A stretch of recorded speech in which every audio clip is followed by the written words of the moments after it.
Amen. Salamat po, Brother John. Totoo po na miracles happen dun sa mga naniniwala. And then, sa hindi naniniwala, huwag mag-expect ng kung ano dahil yun po, dun talaga. Amen.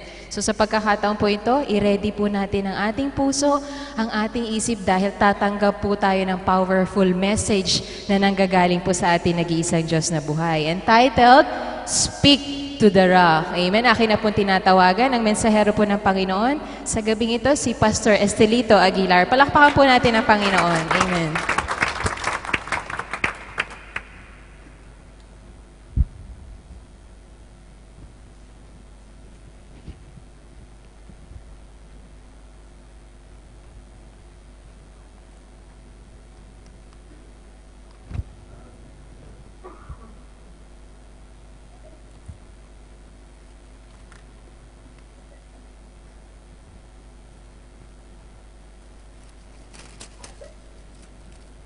Magandang gabi po sa inyong lahat, mga kapatid. Purihin po ang Panginoon sa gabing ito. Una sa lahat, binigyan po tayo ng oras upang patuloy po tayo makinig at makinig ng kanyang banal na salita. Sabi nga sa Romans 10:17, faith cometh by hearing, and hearing the word of God. Amen. Kaya napakasarap po kapag tayo po'y nakakarinig ng ganitong mga mensahe pa mula po sa Panginoon. The title of this message is Speak to the Rock. Amen.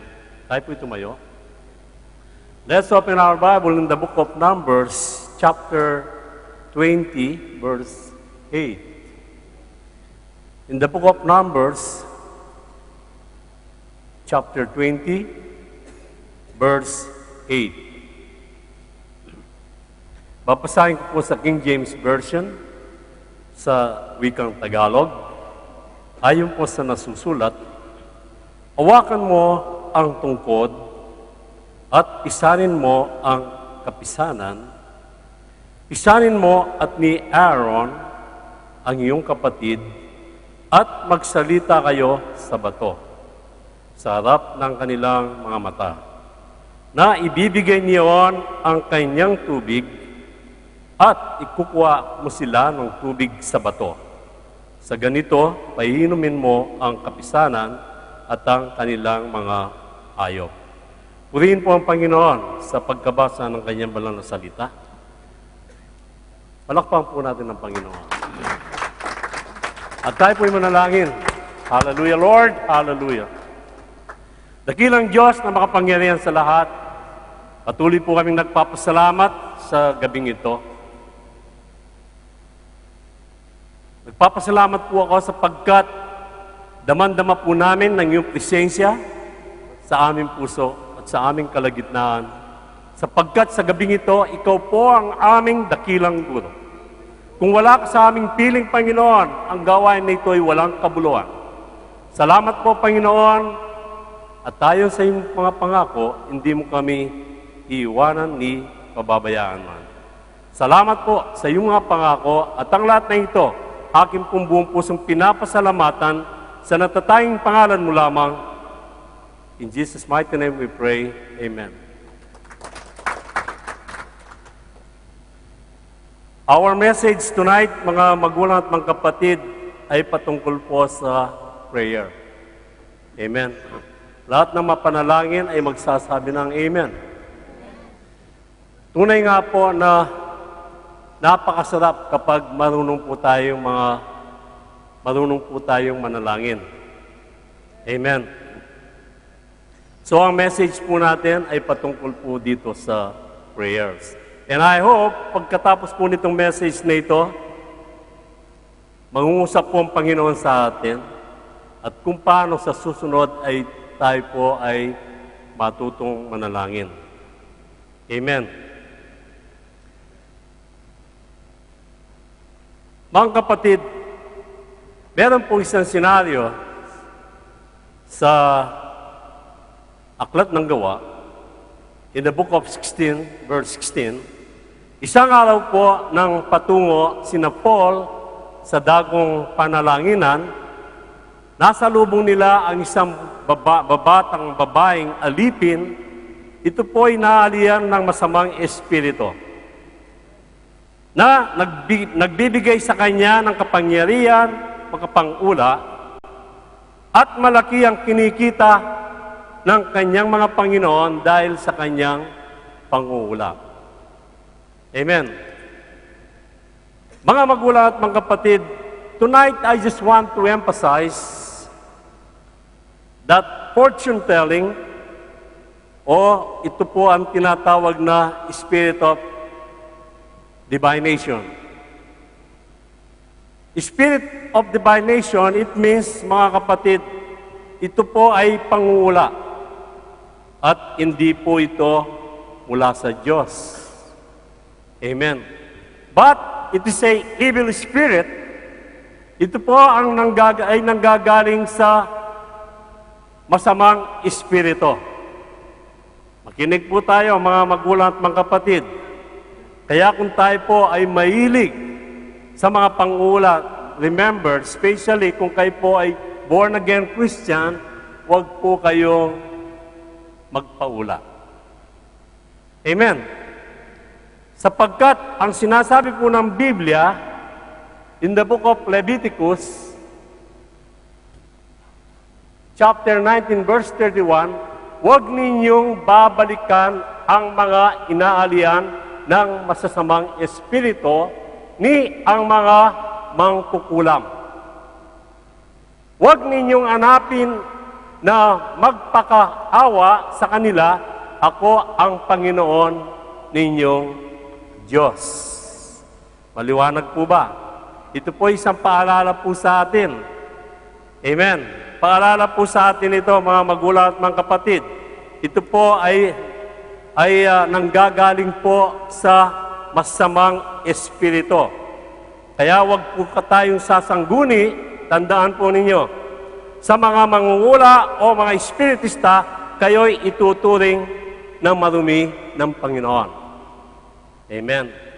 Kaya ito po'y babala po sa atin, lalo-lalo na po sa mga born again na tinatawag natin na tayo mga born again, but still, nandun po yung mga maling gawa sa buhay po natin.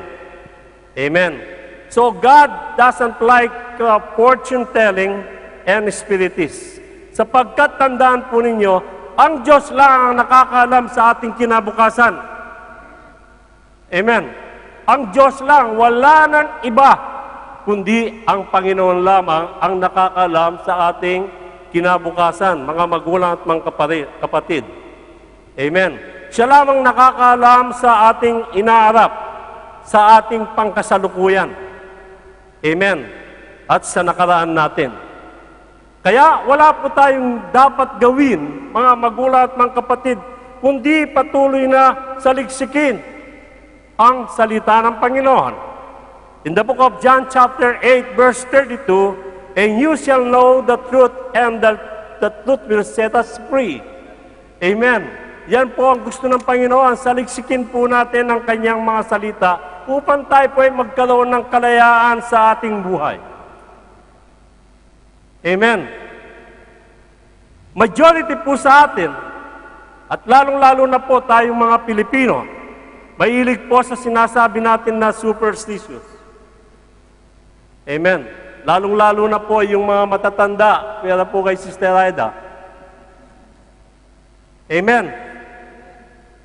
Maraming nagsasabi na ito po ay, maraming nagsasabi mga magulang at mga kapatid, ito ay malas o swerte. Bukang bibig natin po yan. Lalong-lalo na po kung minsan mga born-again Christian. Tandaan po ninyo, walang malas o swerte sa bokabularyo ng mga born-again. Sa tunay na born-again, sa isang tunay na binago ng Panginoon, hindi po natin sinasabi ang salitang malas at swerte. Amen. Kaya kung minsan marami po tayong mga superstitious sa bahay, paggabi ayaw nating magwalis. Pag naglalagay ka ng pintuan sa bahay, huwag pagtapatin. Amen. Pag may bisita ka at umalis ang bisita mo, nagkataon na ikaw ay kumakain, dapat daw paikutin mo yung plato mo para walang mangyayari sa kanya. Amen. Kaya, nakakalungkot isipin, until now, mga magulang at mga kapatid, until now, many born-again Christian still believe in superstition. Amen. Totoo po yan, mga magulang at mga kapatid. Kaya ito po ay babala na po sa atin. Amen. Kung hindi po ninyo alam, mula sa gabing ito po ay babala sa atin. Tandaan po ninyo, ang superstition na tinatawag, ito po ay turo ng mga matatanda. Hindi, at ito po ay noong panahon ng Kastila, ito po ay turo nila at hindi po turo ng Biblia. Amen. God never changed. Tandaan po ninyo, ang Diyos hindi po nagbabago. Amen. Kaya walang salitang malas o swerte. Again, sinasabi ko po sa bokabularyo ng mga born again. Amen. Kaya kung minsan, kapag nakikita po natin na born again, bukang bibig niya yung swerte, hindi pa po talagang ganap na binago ng Panginoon yan. Or hindi pa niya nakikilala ang tunay na Diyos. Amen. Kaya sabi po sa Biblia, in the book of Deuteronomy 28, 1-2, at mangyayaring kung iyong didinggin, masikap ang tinig ng Panginoon mong Diyos upang isagawa ang lahat niyang utos na aking niutos sa iyo sa araw na ito, ay itataas ka ng Panginoon mong Diyos sa lahat ng mga bansa sa lupa. Amen. In verse 2, at ang lahat ng pagpapalang ito ay darating sa iyo. Amen. Darating sa iyo. Paano? If you obey the Word of God. Maliwanag po yan. Kapag sinusunod po natin ang salita ng Panginoon, ayon po dito sa binabasa po natin, ang lahat ng pagpapalang ito ay darating sa iyo at aabot sa iyo kung yung didinggin ang tinig ng Panginoon mong Diyos. Amen. Maliwanag po ang sinasabi ng Biblia, mga magulang at mga kapatid. Dinggin mo lang ang salita ng Panginoon. Listen to the Word of God and obey the Word of God. Amen. Ito ay mga simpleng salita lamang, mga magulang at mga kapatid. Amen. Amen. Maliwanag po ba?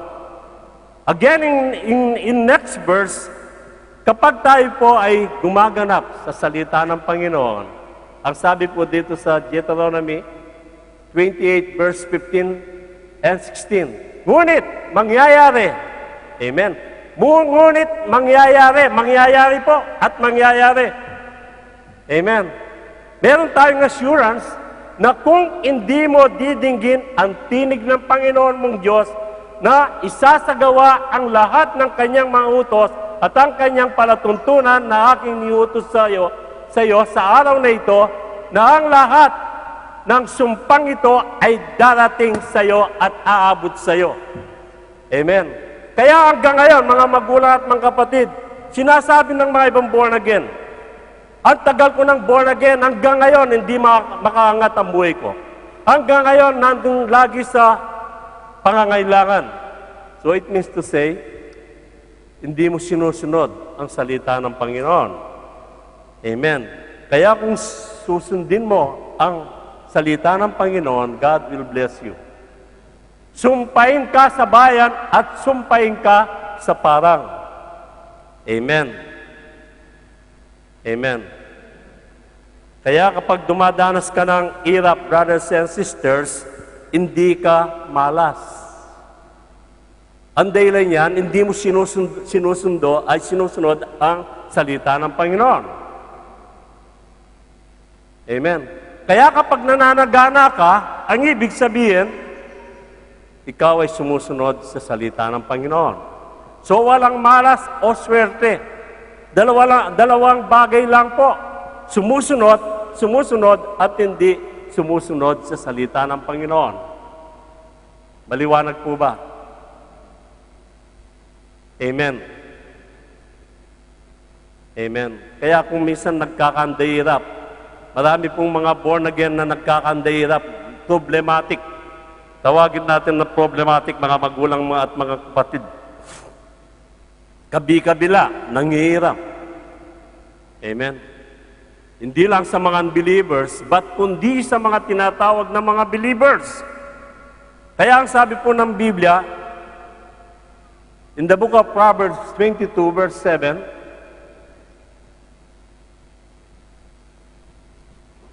verse 27, ang pagkatakot sa Panginoon ay nagpapalaon ng mga karawan. Ngunit ang mga taon ng masama ay nangag-onti. Amen. Mga magulang at mga kapatid, kapag tayo po ay naghihirap, it means to say, ayon nga sa Proverbs 22 verse 7, ang manghihirap ay alipin ng nagpapahiram. Amen.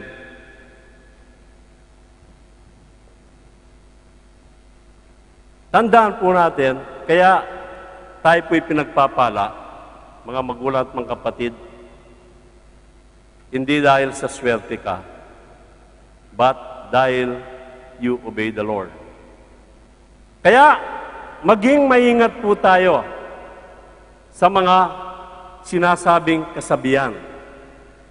Amen. Ika nga, kung minsan, huwag kang magpalitrato kung tatlo kayo.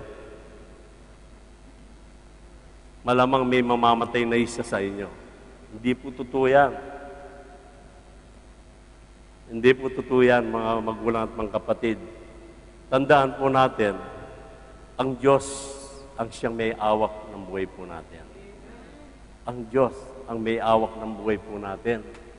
Kaya kapag matakot ka sa Panginoon, 100% bibigyan ka ng mahabang buhay. Amen. The fear of the Lord prolongs days, but the years of the wicked will be shortened. Amen. Totoo po yan. Kaya napakasarap pong maglingkod sa Panginoon. The more na naglilingkod ka sa Diyos, the more na nagpapagamit ka sa Panginoon, mga magulang at mga kapatid, the more na binibigyan ka ng mahabang taon ng Diyos. Amen. Kaya, maliwanag po ang salita ng Panginoon, brothers and sisters. Kaya tayo po kung mahilig sa mga horoscope, karamihan dyan sa mga born again kapag bumili ng daily tribune. Amen. O anumang mga dyaryo, kaagad tinitingnan yung kanilang horoscope. Di po ba? Ayaw ng Diyos ito. Ayaw ng Panginoon itong mga bagay na ito, mga kapatid. Kaya panahon na po upang gumising po tayo. Amen. If you want to know your future, brothers and sisters, ito po ang hawakan mo. The Bible will tell everything. Ang Biblia, sasabihin niya lahat kung ano ang dapat mong gawin. Ito po ang ating guide, brothers and sisters. Amen. Amen po ba? Hindi yung dyaryo o magazine na hanapin mo yung horoscope mo. Alam ko dito po, marami pang nagre-realize sa horoscope. Kaya kapag ganyan ang ginagawa mo, brothers and sisters, hindi ka pagganap na Kristiyano o hindi ka pagganap na born again. Ikaw ay isa sa mga tinatawag na burn again. Yung sunog na. Laging nasusunog, mga magulang at mga kapatid. Amen. Kaya, ayaw ng Diyos, remember, brothers and sisters, ayaw ng Diyos ang mga ganitong mga bagay sapagkat ang Diyos, God is a jealous God. Gusto ng Panginoon, sa Kanya lang tayo kukonsulta. Ayaw ng Panginoon na may kakompetensya po siya. Amen. Dapat priority siya sa ating buhay, mga brothers and sisters. Dapat priority siya sapagkat siya lamang ang nag-iisang Diyos na dapat sambahin sa Espiritu at sa katotohanan. Amen. Tandaan po natin, God is the way. Siya lang ang daan. Amen. Siya lang ang katotohanan at siya lang ang buhay natin. Walang iba. Amen. Tanim po natin sa ating mga puso ang mga bagay na yan. Amen. So sa isang senaryo na nabanggit po kanina, sa Book of Acts, tingnan po natin. Book of Acts 16 from verses 16 to 18. At nangyari na nang kami nagsisiparoon sa mapapanalanginan ay sinalubong kami ng isang dalagang may karumal-dumal na espiritu ng pangungula. Di po ba? Karumal-dumal yan. Kapag ikaw ay nagpapaula dun sa Santa Cruz, sa Quiapo, pag-uwi mo, brothers and sisters, karumal-dumal po ang ginagawa po natin. Ayaw ng Panginoon ang ganong gawain. At nagdadala ng maraming pakinabang sa kanyang mga Panginoon sa pamagitan ng pangula. Next verse. Siya ay sumusunod kay Pablo at sa amin at nagsisigaw na sinasabi, mga alipin ng kataas-taasang Diyos ang mga taong ito na nagsisipangaral sa inyo ng dahan ng kaligtasan. Amen. Laging sumusunod. Anong babaeng yan, brothers and sisters? Sinuplong po sila. Sinuplong sina Paul at si Silas. In verse 18,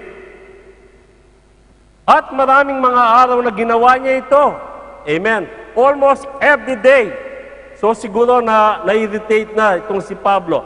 Datapwat palibasa ay si Pablo ay totoong nababagabag, ay lumingon at sinabi sa Espiritu, iniutos ko sa iyo sa pangalan ni Yesu Kristo na lumabas ka sa Kanya at ito'y lumabas ng oras ding iyon. Dinebuke ni Paul ang masamang espiritu. Kinasaut niya sa pangalan ng ating Panginoon. Ang espiritu na ito ay lumabas sa babaeng ito. So makikita po natin, si Paul ay nainis. Si Paul ay nairita. He cast out the evil spirit sa babaeng ito. At ang espiritu na yan ay umalis, brothers and sisters. Amen. So what happened? In next verse 24, 25, na nantanggapin nito ang gayong tagupilin ay ipinasok sila sa kaloob-looban ng bilangguan dahil po sa reklamo at sinuplong sa may makapangyarihan, sina Paul and Silas, sila po ay dinala at kinulong sa bilangguan at pinihit ang kanilang mga paa sa mga pangawan. Next verse. Datapwat ng mag-aating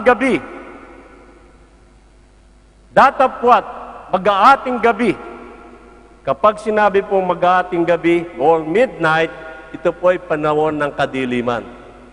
Amen. Na si Pablo at si Silas ay nagsipanalangin at nagsiawit ng mga himno sa Diyos at sila'y pinakinggan ng mga bilanggo. Imagine, sila po ay kinulong. Napakaliit na kulungan. Hirap na hirap ang dalawang ito. Amen. Sila po ay nasa inner prison. Sina Paul and Silas, nakalood, naka-chain. Napakahirap ng kanilang situation, brothers and sisters. Mabuti nga sa atin, hindi pa nangyayari itong ganitong senaryo sa buhay po natin. Kaya mapalad po tayo. Ba't yung mga unang lingkod ng Panginoon, brothers and sisters, kahit anong gawing persecution sa kanila, sila po ay matitibay. Amen. Tandaan po natin, hindi ko mo nagsasuffer ka ngayon, ikaw ay may kasalanan.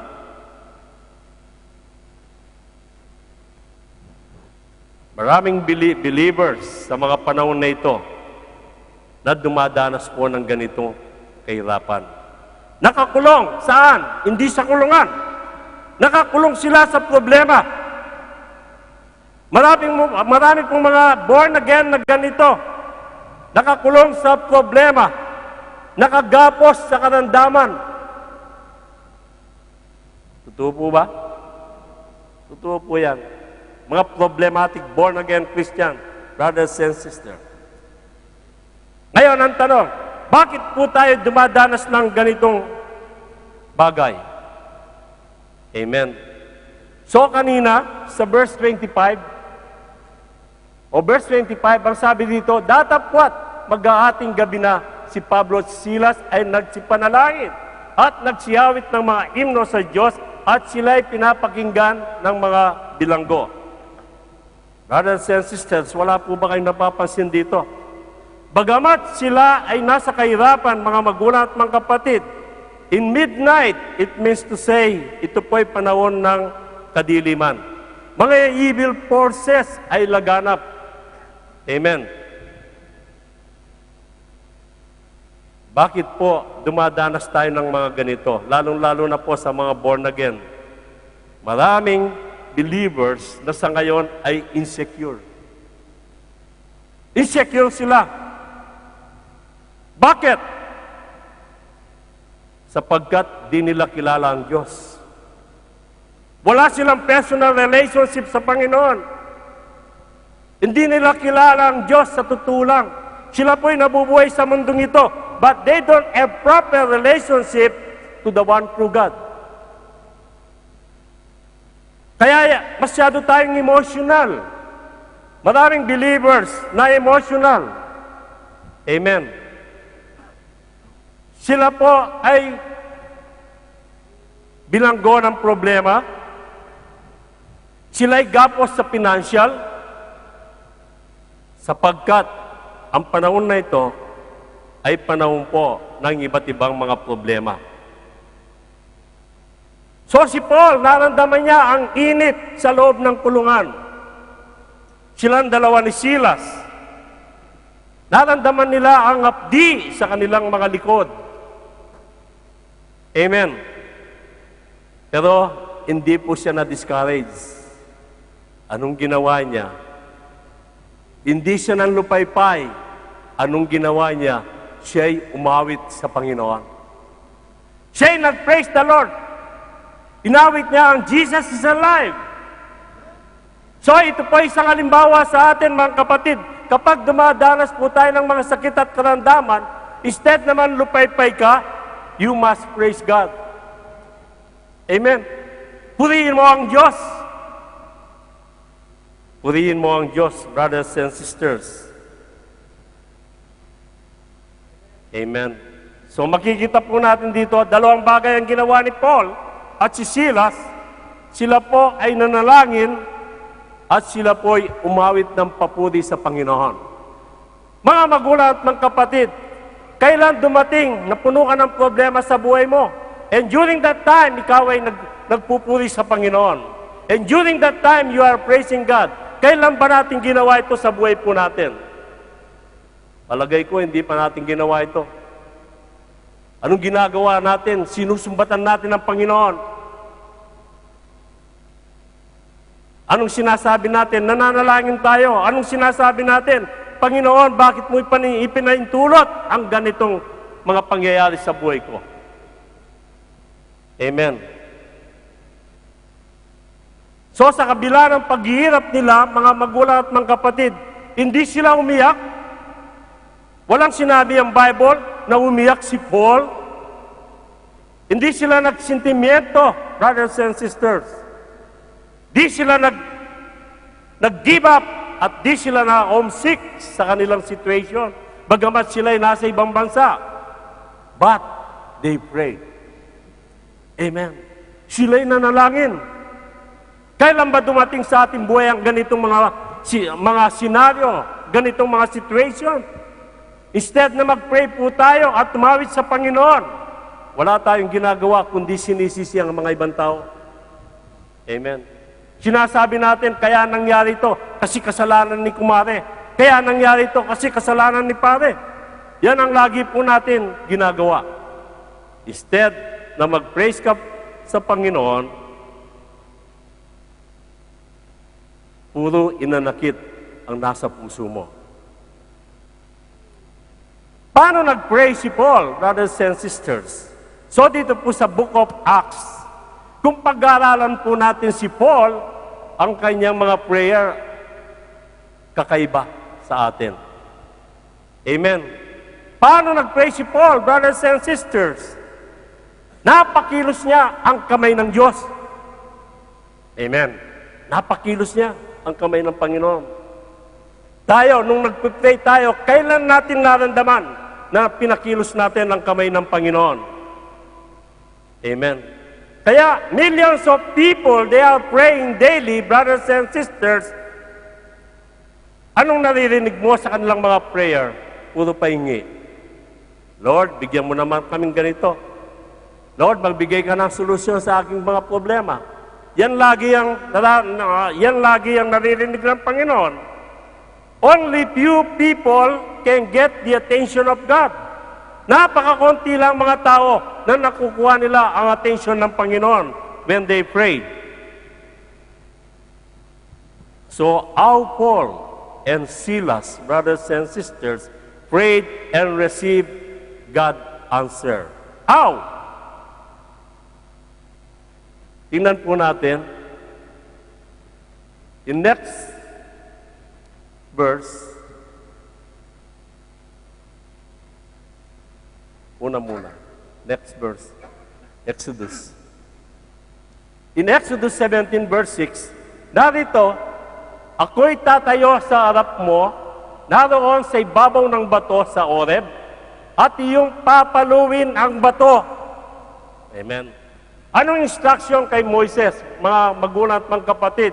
Ang sabi ng Panginoon, ako'y tatayo sa harap mo roon sa ibabaw ng bato sa Oreb, at iyong papaluin ng bato. Amen. Papaluin. Amen. O, i-struck niya yung stone, brothers and sisters, at lalabasan ng tubig upang ang bayan ay makainom. Amen. Anong instruction kay Moses? Papaluin niya sa kanyang tungkod ang bato. Then later on, gagawa ng miracle ang Panginoon. Amen. Pakinggan po ninyo ito. In next verse, Book of Numbers, chapter 20, verses 11 and 12.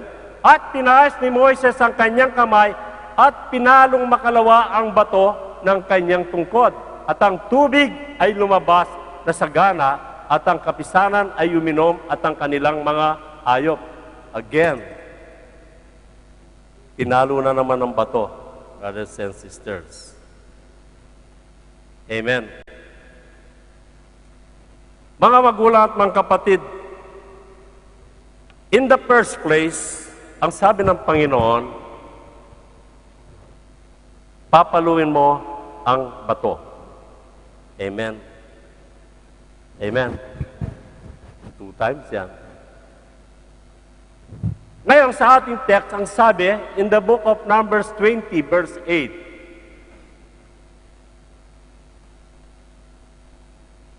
punta muna tayo sa Numbers 20, verse 8. Hawakan mo ang tungkod at pisarin mo ang kapisanan, pisarin mo at ni Aaron na iyong kapatid, at magsalita kayo sa bato. Speak to the rock. Amen. So ano pong makikita natin dito? Una, papaluin mo ang bato. At pangalawa ay magsalita kayo sa bato. Nakakasunod po ba kayo? Amen. So in the first place, God says, papaluin mo, Moises. In second place, God says, kausapin mo, Moises. Mga magulang at mga kapatid, meron pong message ang Diyos sa ating lahat sa gabing ito. Amen. Amen. Instead na kausapin ng bato, in the book of 20, verse 10 and 11, tingnan po natin. At itinaas ni Moises ang kanyang kamay at pinalong makalawa ang bato ng kanyang tungkod at ang tubig ay lumabas na sagana. Pinalo. Amen. So, sa pagpalo ni Moises, ano po ang consequences? Next verse. At sinabi ng Panginoon kay Moises at kay Aaron, sapagkat hindi kayo sumampalataya sa akin upang ipakilala ninyong banal ako sa mga mata ng mga anak ng tao ni Israel, kaya't hindi ninyo dadalhin ang kapisanang ito sa lupain na aking ibinigay sa kanila. Anong consequences? Yung ginawa po ni Moises na pagpalo, ang sabi ng Panginoon, Moises, hindi kayo makakarating sa lupang pangako. So Moises was not able to enter the promised land sapagkat they are disobedient to God. Amen. Amen. Dito sa Numbers 20, instead na kausapin ay pinukpok ang bato ni Moises. Amen. Amen po ba? Maluwanag po ba? So, dalawang bagay, pukpukin at kausapin. Mga kapatid, marami pong mga born again na ganito o mga Kristiyano. They are doing the same thing when praying. Amen. So, Moises was not able to receive the blessing that God promised to him. Instead, nakausapin ng bato ay kanyang pinalo. Amen. Instead, nakausapin ng bato ay kanyang pinalo. Amen. Bakit? Sino ang bato, mga magulang at mga kapatid? Sino ang bato? Ayon po sa aklat ng Korinto, at lahat ay nagsisinom ng isang inumin ding ayon sa Espiritu, sapagkat nagsiinom sa batong ayon sa Espiritu na sumunod sa kanila, at ang batong iyon ay si Kristo. Amen. Maliwanag po ba? Palakpakan po natin ang Panginoon.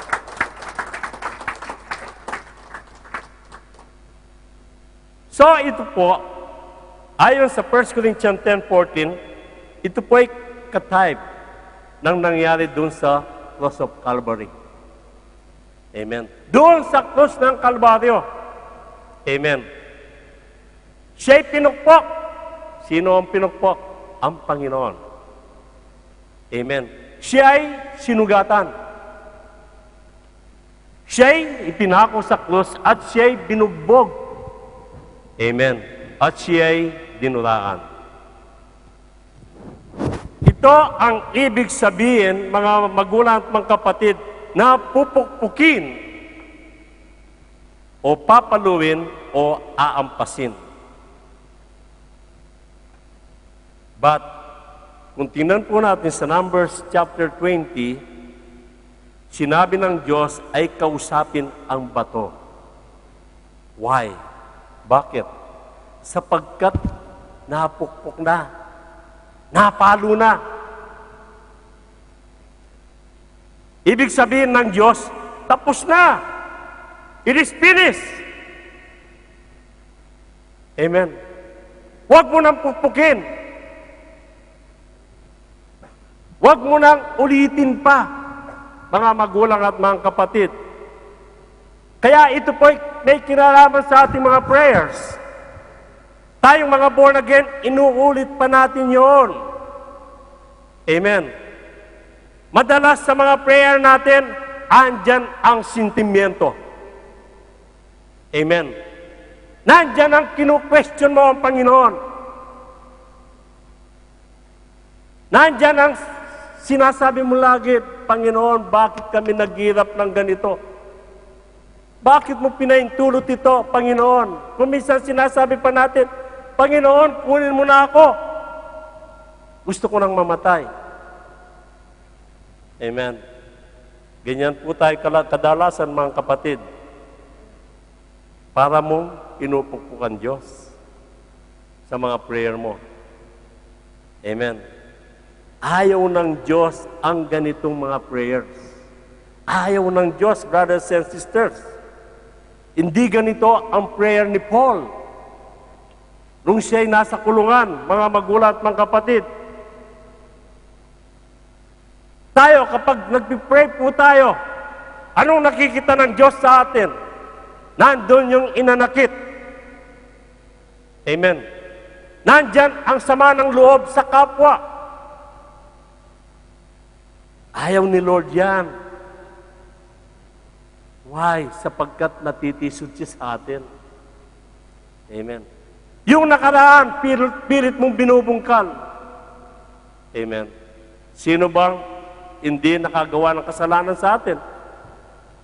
Lahat tayo ay maduming basahan sa harapan ng Panginoon. Lahat tayo ay merong nakakalungkot na karanasan. But ayaw ng Panginoon na yan ay lagi po nating binubungkal. Amen. Minsan, nung wala tayo sa Diyos, nakagawa po tayo ng kamalian sa buhay po natin. And when we have proper relationship to God, pinagsisihan natin ang mga yan at huwag mo nang babanggitin pa o alungkitin pa. Ako, brothers and sisters, bago ako ginamit ng Panginoon, masasabi ko sa inyo na ang wish ko sa buhay ko ay maging family man ako. But one day, sinubukan ako ng Panginoon, nang babae ako, nagsugal ako, uminom ako, brothers and sisters.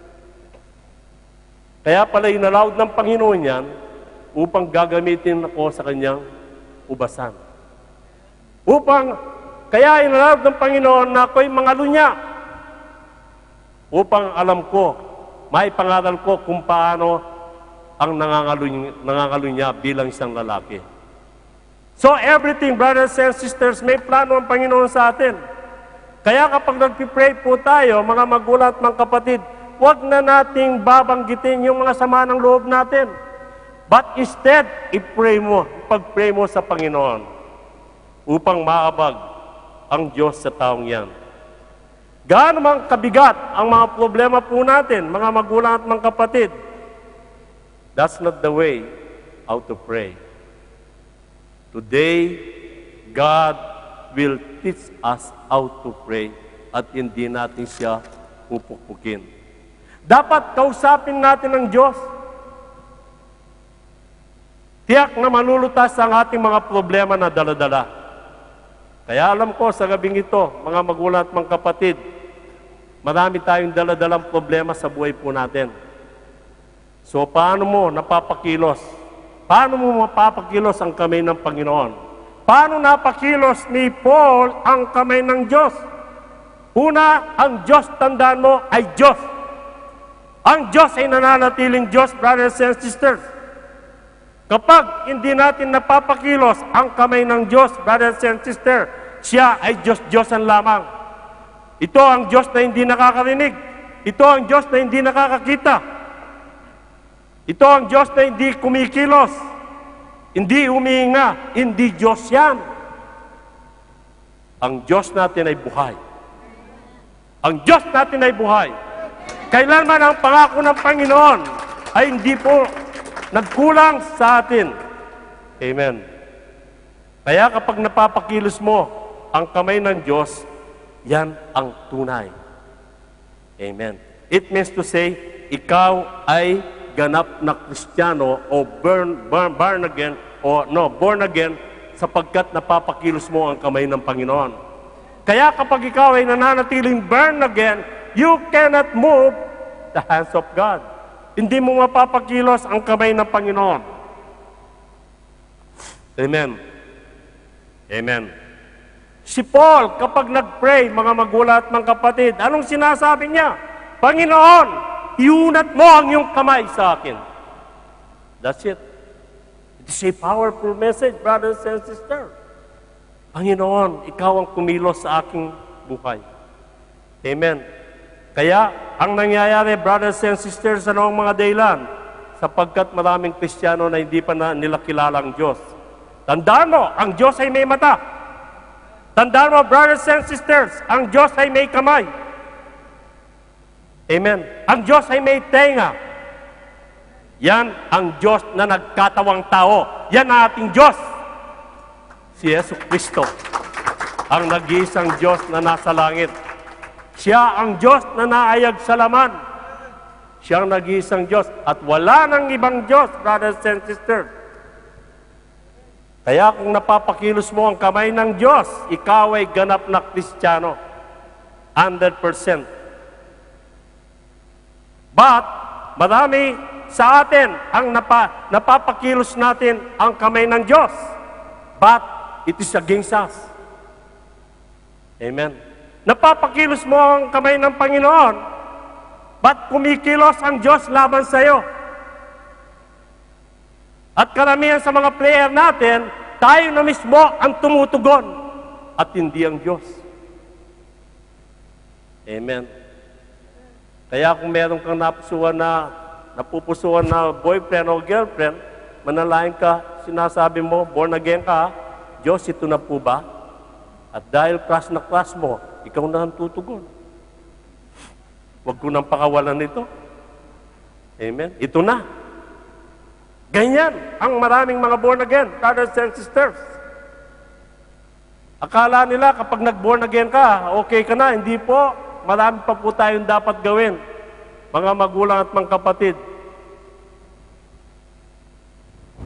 Ang Diyos, kapag kumilos sa atin, it is based on His will. Amen. At naayon sa ikabubuti po natin kapag kumilos po ang Panginoon. Although marami pong patibong si Satanas sa buhay po natin, dapat maging aware po tayo. Amen.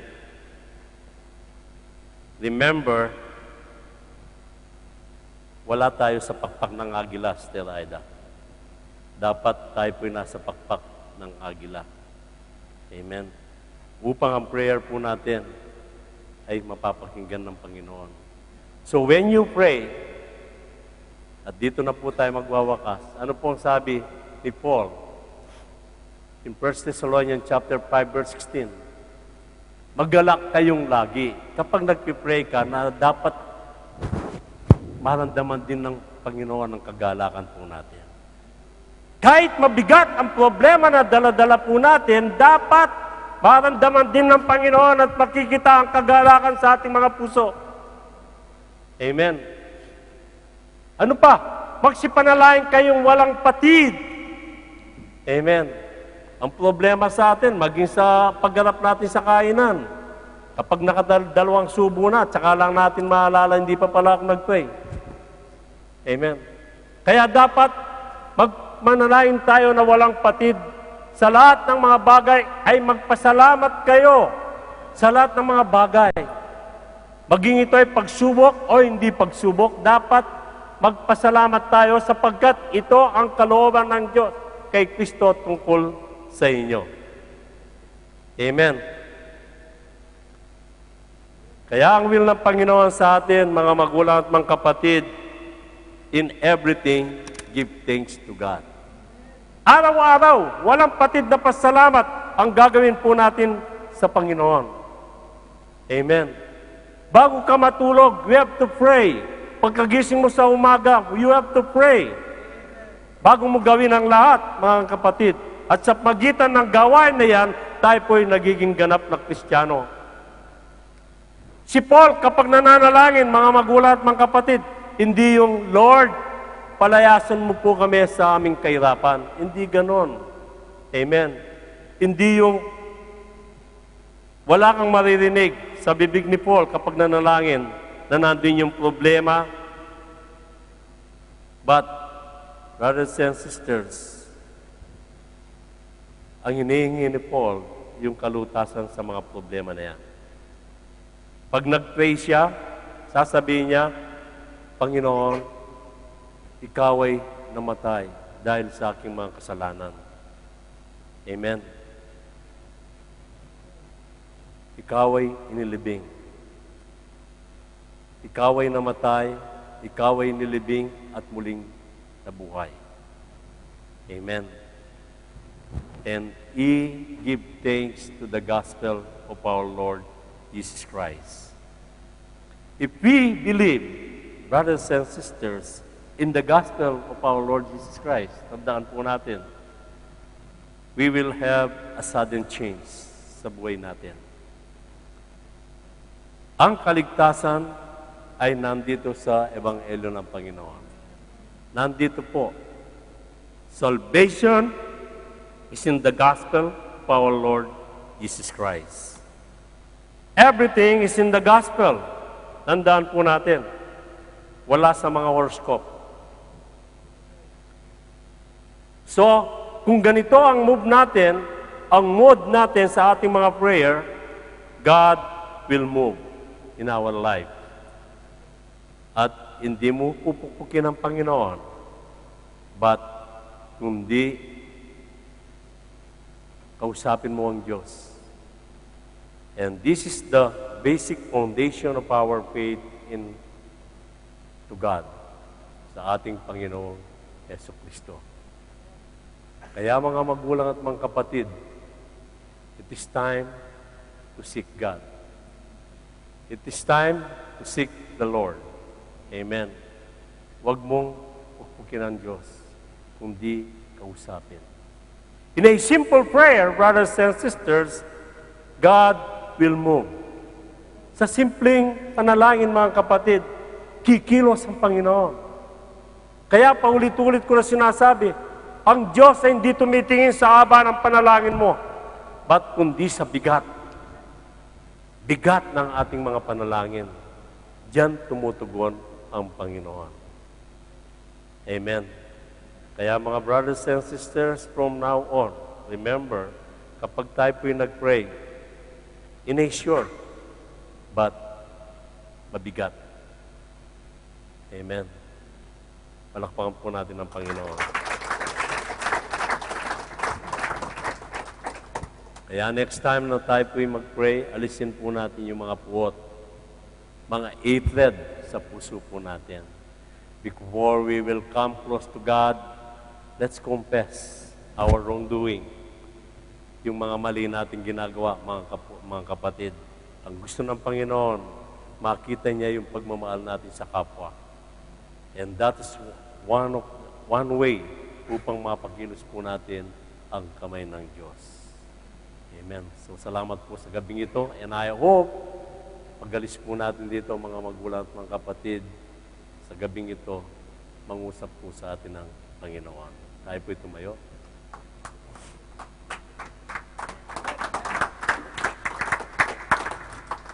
Are you blessed, church? So, sa gabi pong ito, at least meron na naman po tayong natutuhan sa salita ng Panginoon. And every day we are learning. And every day, meron po tayong binibigay. May binibigay ang Panginoon sa atin upang ang relationship po natin sa Kanya, yan ang magiging pundasyon po natin sa ating buhay. So let's pray. Dakilang Diyos na makapangyarihan sa lahat, nagpapasalamat po kami sa iyong kabutihan. Salamat po sa iyong message sa gabing ito. Salamat po, Panginoon, sapagkat may natutukuhan po kami kung paano po kami manalangin. Salamat po, Panginoon, sapagkat Ikaw ang Diyos na puno-puno ng abag. Ikaw ang Diyos na hindi nagbabago. Ikaw ang Diyos noon, ngayon at magpakailanman. Salamat po, Panginoon, sa bawat panalangin po namin ay kumikilos ang iyong kamay. Kaya patuloy mo po kaming turuan kung paano po kami manalangin. Salamat po sa gabing ito, sa kabila po ng kapaguran ng aking mga kapatiran. Ikaw pa rin ang kanilang pinili sa gabing ito. Salamat po sa kanilang buhay, Panginoon. And we ask you to continue to bless this congregation, ang aming mga bisita sa unang pagkakataon. And I believe, Lord, ito po ay hindi ang simula pa lamang o wakas. But I believe na ito po ay simula lamang, Panginoon, upang maipakilala mo sa kanila ang iyong kabutihan at katapatan sa aming lahat. Salamat po sa gabing ito, Amang Diyos. Ingatan mo po sa paglisan po namin sa gusaling ito. Mula po sa upper room na ito, Panginoon, ingatan mo po ang bawat isa. Sa kanilang paglalakbay, Amang Diyos, huwag mo po silang iiwanan at ni pababayaan man. Ikaw po mag-ari sa aming buhay, Panginoon. Salamat po sa gabing ito, sa lahat ng mga provision na pinagkakalob mo po sa amin. Salamat po, Amang Diyos, at ito po ang aking samo. Dalangin na may pasalamat sa natatayang pangalan mo lamang. In Jesus' mighty name we pray.